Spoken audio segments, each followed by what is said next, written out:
ఓం శ్రీ గురుభ్యో నమః. పురాణ పురుష యోగిరాజ శ్రీ శ్యామాచరణ లాహిరి యోగ సాధన రహస్యం. యోగిరాజులు వారు యోగం చేస్తూ ఉన్నప్పుడు దర్శించినవన్నీ డైరీలో రాసిపెట్టారు. అలా మనం నిన్న ఎన్నో అనుభవాలు వారు రాసుకున్నవి విన్నాం. ఈరోజు మరికొన్ని విందాం. శ్వేతద్వీప్ వాసి నారాయణ్ దేఖ అంటే శ్వేతద్వీపంలో అంటే చంద్రద్వీపంలో ఉండే నారాయణుణ్ణి చూశాను అంటే విష్ణుధామాన్ని దర్శించానని అర్థం. దీని తాత్పర్యం ఏమిటంటే కూటస్థంలో కనిపించే చంద్రుడిలోని నారాయణుణ్ణి చూశాను. మళ్ళీ రాశారు, సూర్యనారాయణ్ రూప్ దేఖా అంటే కూటస్థంలో కనిపించే ఆత్మసూర్యుడిలోని నారాయణుణ్ణి చూశాను. మళ్ళీ ఇలా రాశారు, జ్యోతిర్మయ శ్వేతవర్ణ మహాదేవేర్ రూప్ దేఖా బడా ఆనంద్ హువా అంటే ఆ చంద్ర సూర్య బింబం లోపల వెలుతురుతో నిండినవాడు తెలుపు వన్నె గలవాడు అయిన మహాదేవుణ్ణి చూశాను. చాలా ఆనందం కలిగింది. దీని తర్వాత ఇలా రాశారు, ज्योति रूप लाल डोरा सुषुम्ना को किनारे में ही देखा. पहले ज्योतिर्मय लिंग देखा, फिर शून्य में समाय गया. అంటే సుషుమ్న అంచున ఎర్రటి రేఖలు గల జ్యోతి స్వరూపాన్ని చూశాను. దీనికి ముందు జ్యోతిర్మయ లింగాన్ని చూశాను, కానీ అది శూన్యంలో ఉన్న మహాశూన్యంలో కలిసిపోయింది. ఆ తర్వాత ఇంకా ముందుకు సాగి ఇలా రాశారు, నక్షత్రలోక్ దేఖా అంటే పెద్ద చంద్ర సూర్యులు లేని అయినప్పటికీ అన్నీ ప్రకాశితమై ఉన్న చిన్న చిన్న నక్షత్ర సమూహాలకు స్థానమైన దివాశర్వరిని, దివాశర్వరి అంటే పగటి రాత్రిని అంటే మహారాత్రిని చూశాను. నక్షత్ర శబ్దానికున్న గూఢార్థాన్ని స్పష్టం చేస్తూ యోగిరాజులు ఏం చెప్పేవారంటే, నక్షత్రం అంటే క్షయం కానిది, నశించనిది. అత్ర అంటే క్షయం కలగని స్థితి అంటే క్రియాపరావస్థ. ఈ విధంగా స్థిరావస్థలో కూటస్థం లోపలున్న హృదయాకాశంలోని స్థిర ధ్రువ తారారూపమైన ఉజ్వల నక్షత్రం కనిపిస్తుంది. జ్యోతి రూప అంగుష్ఠ ప్రమాణ్ పురుష్ దేఖా అంటే జ్యోతి రూపంలో బొటన వేలడంత ఉరువు గల పురుషుణ్ణి చూశాను. ఇద్దరి నల్లటి బొమ్మలు గీసి పక్కన ఇలా రాశారు, రాధాకృష్ణ సాధిష్ఠాన్ పద్మే కృష్ణవర్ణ దేఖా అంటే స్వాధిష్ఠానమనే కమలంలో నలుపు వన్నెగల రాధాకృష్ణుల్ని చూశాను. 1873 సెప్టెంబర్ 21న ఇలా రాశారు, మహాదేవ్ కా త్రిశూల్, విష్ణు కా సుదర్శన్ చక్ర, బ్రహ్మా కా దండ్, పంచదేవతా దేఖా, సత్య హే భగవాన్ అంటే మహాదేవుడి త్రిశూలాన్ని, విష్ణువు సుదర్శన చక్రాన్ని, బ్రహ్మదండాన్ని, పంచదేవతలని అంటే గణపతి, సూర్యుడు, విష్ణువు, శివుడు, గౌరి వీరందరినీ చూశాను. భావావేశం పట్టలేక, ఓ భగవంతుడా నువ్వే సత్యం అని అన్నాను.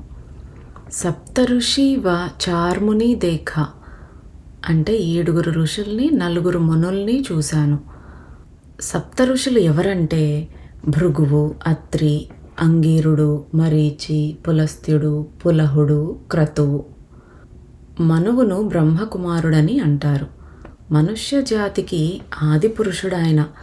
14 మన్వంతరాల పేర్లు ఇవి: స్వయంభువ, స్వారోచిష మనువు, ఉత్తమ మనువు, తామస మనువు, రైవత, చాక్షుష, వైవస్వత, సావర్ణి, దక్ష సావర్ణి, బ్రహ్మ సావర్ణి, ధర్మ సావర్ణి, రుద్ర సావర్ణి, దేవ సావర్ణి, ఇంద్ర సావర్ణి. కానీ యోగిరాజులు 4 మనువులనే చూస్తున్నారు. ఈ సందర్భంలో శ్రీకృష్ణుడు ఇలా చెప్పాడు. మహర్షయః సప్త పూర్వే చత్వారో మనవస్తథా మద్భావా మానసా జాతా యేషాం లోక ఇమాః ప్రజాః. గీత 10వ అధ్యాయం 6వ శ్లోకం.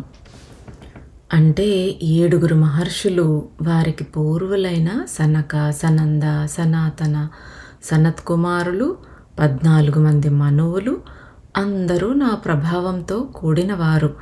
హిరణ్యగర్భ రూపుడు కూడా నా సంకల్పం వల్ల పుట్టినవాడే అంటున్నారు కృష్ణ పరమాత్మ. ఈ జగత్తులోని ప్రాణులన్నీ ఆయన సంతానమే. ఇక్కడ యోగిరాజులు పూర్వకాలపు మనువుల్ని 4 అంటే సనక, సనంద, సనాతన, సనత్కుమారులనే చూస్తున్నారు. శ్రీనాథ్ కా దర్శన్ హువా అంటే లక్ష్మీపతి అయిన శ్రీ విష్ణువు దర్శనం అయింది.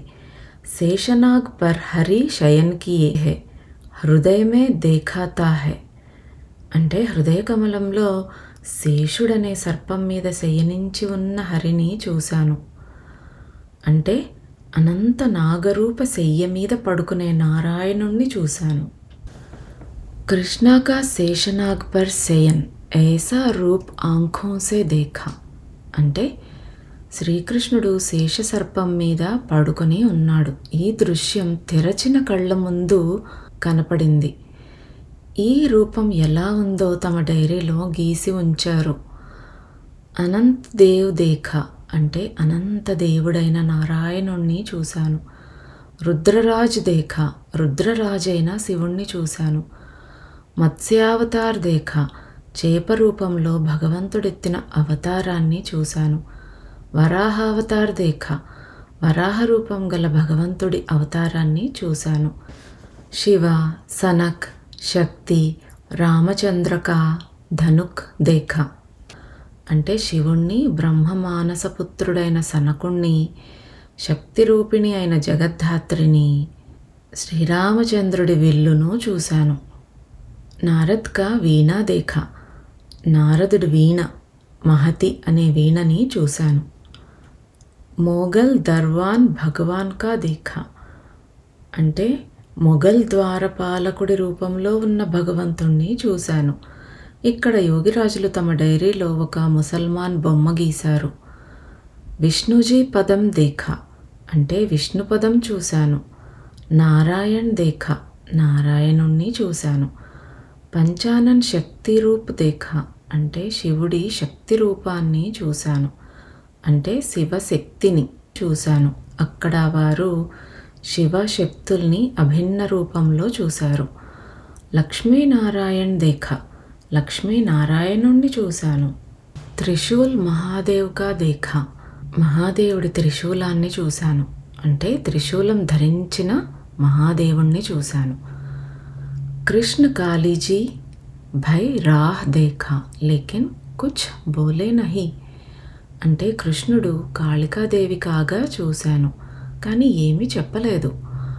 కృష్ణ కా ఓంకార్ హరి కా రూప్ దేఖా అంటే కృష్ణ రూపాన్ని, హరి ఓంకార రూపాన్ని చూశాను. సర్వఘట్ విరాజమాన్ ఓంకార్ సే పరే పురుషోత్తం नारायण का रूप इसी घट में सूर्य को देखत देखत मालूम होता है. ఇక్కడ వారు తమ డైరీలో పురుషోత్తమ నారాయణుడి బొమ్మ గీసి దాని పక్కన రాశారు. ఈ దేహ రూప ఘటం తాలూకు కూటస్థంలో ఉనికి ఏర్పడ్డ తర్వాత కనిపించే ఆత్మ సూర్యుణ్ణి చూస్తుంటే ఓంకారానికి అతీతంగా అన్ని ఘటాల్లోనూ అంటే అన్ని శరీరాల్లోనూ వ్యాపించి వెలుగొందేవాడు పురుషోత్తమ నారాయణుడు అని తెలియవచ్చింది. బ్రహ్మ, విష్ణు, మహేష్ దేఖా అంటే బ్రహ్మ, విష్ణు, మహేశ్వరుల్ని చూశాను. ఈ 3 దేవతామూర్తులను వారు ఏకకాలంలో చూశారు. దశ మహావిద్యా దేఖా అంటే కాళి, తార, షోడసి, భువనేశ్వరి, భైరవి, చిన్నమస్త, ధూమావతి, బగళ, మాతంగి, కమల అనే 10 మంది మహాదేవతలను మహావిద్యలను చూశాను. ఈ దశమహావిద్యల గురించి చాలా వివరంగా శ్రీపాదవల్లభ స్వామి చరితామృతంలో ఒక్కొక్క మహాదేవికి అంటే ఒక్కొక్క మహావిద్యకి ఒక్కొక్క వీడియోలాగా నేను చేసి పెట్టాను. డిస్క్రిప్షన్లో ఆ లింక్స్ పెడతాను. ఇంట్రెస్ట్ ఉన్న వాళ్ళు చూడండి. దశమహావిద్యలు అంటే చాలా పవర్ఫుల్. ఆ శక్తుల యొక్క క్షేత్రాలు కూడా ఉన్నాయి. కల్పవృక్ష నాళ్ బ్రహ్మ విష్ణు మహేష్ పంచదేవత దేఖా. కల్పవృక్ష అసల్ అంటే కల్పవృక్ష నాళాన్ని, బ్రహ్మ విష్ణు మహేశ్వరులను, పంచదేవతలను చూశాను. ఈ కల్పవృక్షమే సత్యం అంటే మూలం. భారీ పర్దా విచ్కా జిస్మే లఖా న జాయ్. ओ परम पुरुष जो अनादि निराकार आपने में है, यानी आंख एक जो है कल्पवृक्ष। उसके बाद फिर एक लंबा देखा जो ले जाता अभय पद को, वो सूर्य से पाए दा है, वो सूर्य शून्य में मिला है, यही है शिवलिंग, इसका वर्णन को कर सके यही तुम हो, ఈ చోడాయికే దూసరా కోయి నహి. అంటే కూటస్థంలోని భారీ తెరలో కనిపించేవాడే పరమపురుషుడు. అతడే ఆది మధ్య అంత నిరాకార స్వయంభూ స్వరూపం. సమస్తము స్వచ్ఛ కూటస్థ రూపమైన ఏకచక్షు అయినప్పుడు అవే కల్పవృక్షం. దాని తర్వాత పొడుగాటి వెలుగురేఖనొకదాన్ని చూశాను. అది అభయపదానికి చేరుస్తుంది. ఇది ఆత్మసూర్యుడి నుంచి పుట్టింది. ఆ ఆత్మసూర్యుడు మహాశూన్యంలో కలిసిపోతాడు. పొడగాటి ఈ జ్యోతి రూపమే అంటే జ్యోతిర్మయ రూపమే శివలింగం. దీన్ని యోగులు వర్ణించగలరు. ఇదే మీరు నేను అందరూ.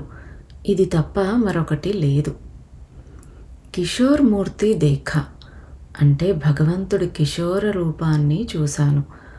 జ్యోతిర్మయ శ్వేతవర్ణం మహాదేవేర్ రూప్ దేఖా బడా ఆనంద్ హువా. అంటే జ్యోతిర్మయుడు తెలుపు వన్నె గలవాడు అయిన మహాదేవుడి రూపాన్ని దర్శించాను. గొప్ప ఆనందం కలిగింది. గురునానక్ బొమ్మ ఒకటి వేసి పక్కన ఇలా రాశారు, నానక్ సాబ్ సూర్య కా మూర్తి హై. అంటే నానక్ సాహెబ్స్ ఆత్మసూర్యుడి మూర్తివంతమైన ప్రతీక.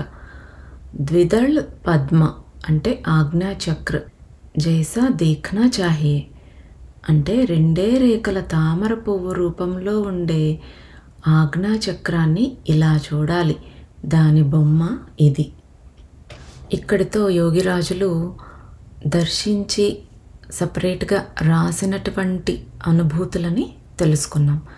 ఇక్కడ విష్ణువు, బ్రహ్మ, రుద్రుడు, శక్తి వీళ్ళే కనిపిస్తూ ఉన్నా కూడా వివిధ రకాలుగా ఆయన దర్శనం పొందారు.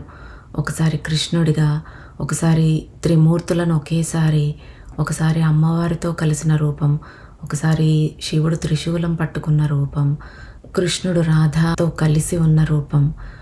ఇలాగ ఒక్కొక్కసారి ఒక్కొక్క రకమైన దర్శనాన్ని వారు అనుభవించారు.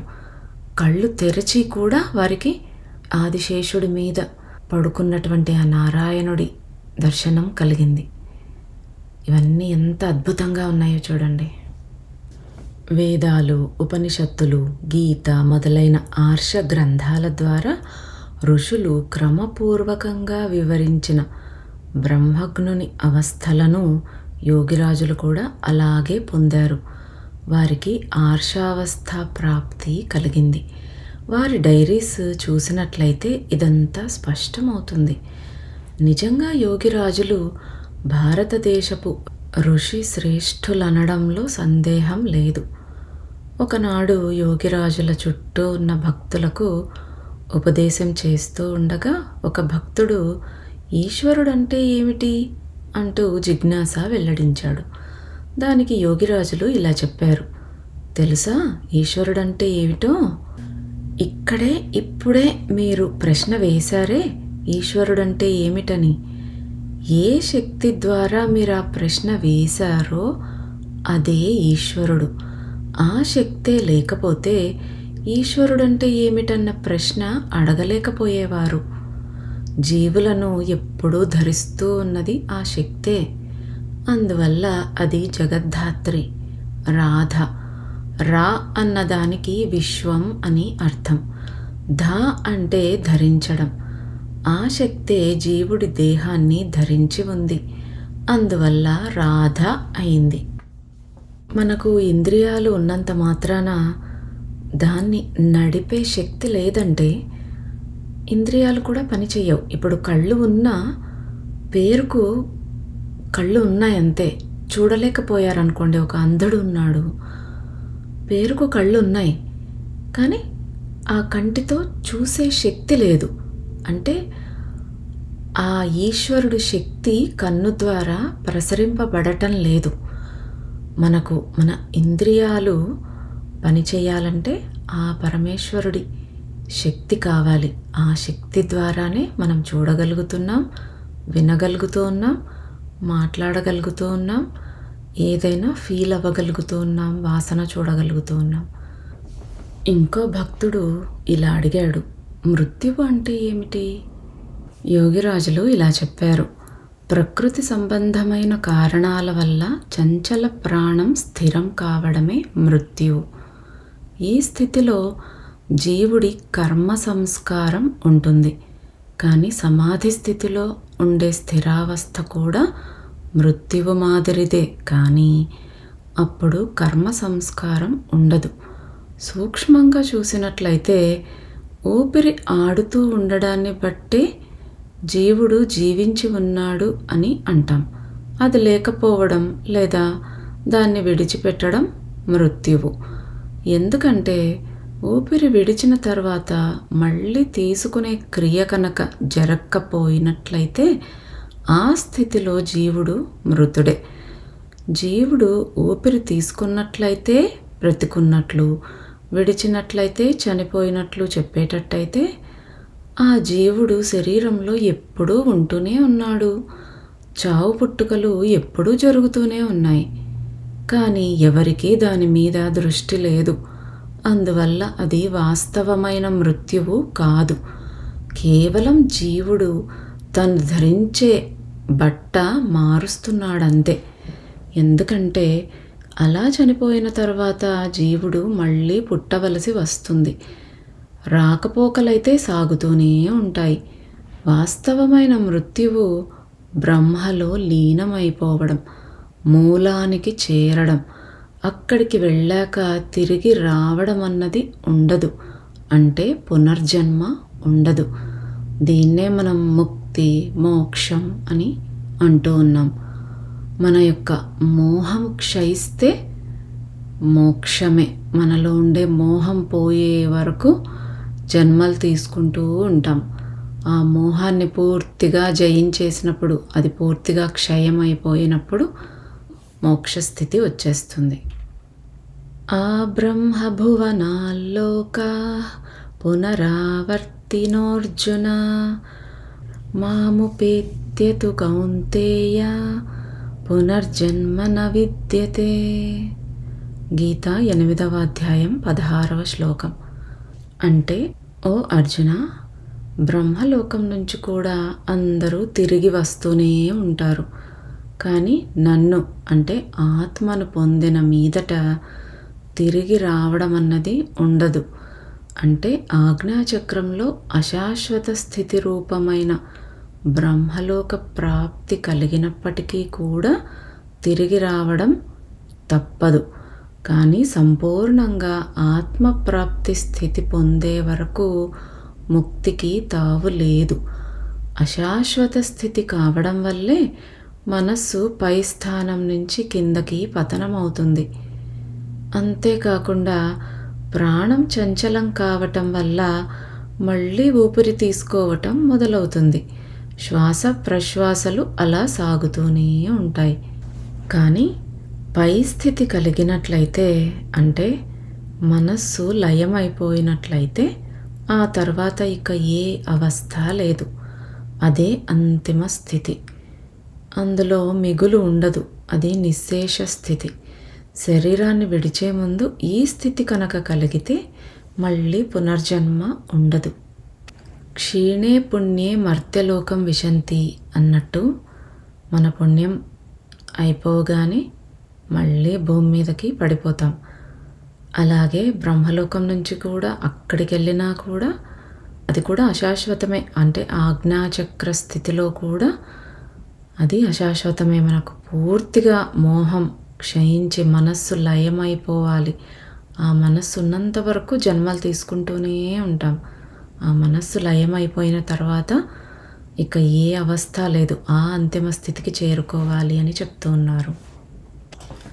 1883 డైరీలో ఇలా రాశారు. కథోపకథన్ నౌహాధర్ సహిత్. నవహాధర సహితం అంటే అమిత తేజస్సు అని అర్థం. అంటే అపరిమిత తేజస్వి అయిన ఆత్మ సూర్యుడు చెప్పేది, అంటే దేవవాణిని వినడం, అంటే ఆత్మసూర్య రూపుడైన ప్రభువుతో సంభాషణ జరిగిందన్నమాట. తమ ఆయుర్దాయం ఎంతో చెప్పమని అడిగారు. దీనికి జవాబు రాయలేదు. ప్రశ్న: మరణం ఎక్కడా? జవాబు: కాశీలో. ప్రశ్న: నేను నడుస్తున్న దారి సరైనదేనా? జవాబు: యోగ సాధనా రీతి. ఈ అమిత తేజుడైన ఆత్మసూర్యుని గురించి యోగిరాజులు పదే పదే చెప్పారు. ఆయనే ప్రభువు అని, అన్నింటికీ మూలము, కేంద్రము, లయస్థానము అని. ఆయనే భగవంతుడు. చివరిలో ఆయన బ్రహ్మ. ఈ ఆత్మసూర్యుడు తప్ప మరేదీ లేదు.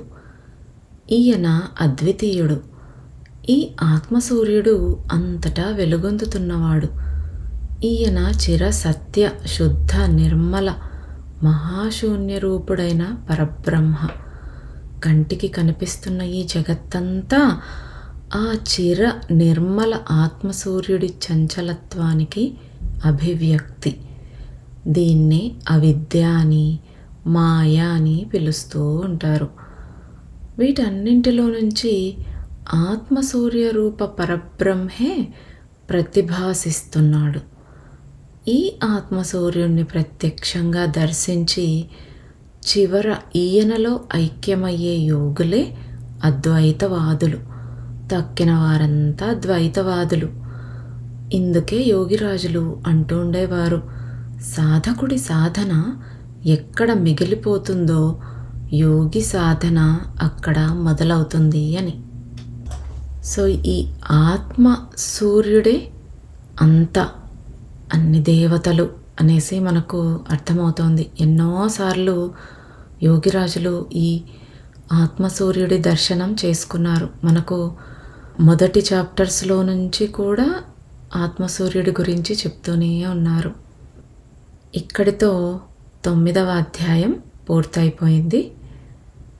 నెక్స్ట్ వీడియోలో 10వ అధ్యాయంలోకి వెళ్ళిపోదాం.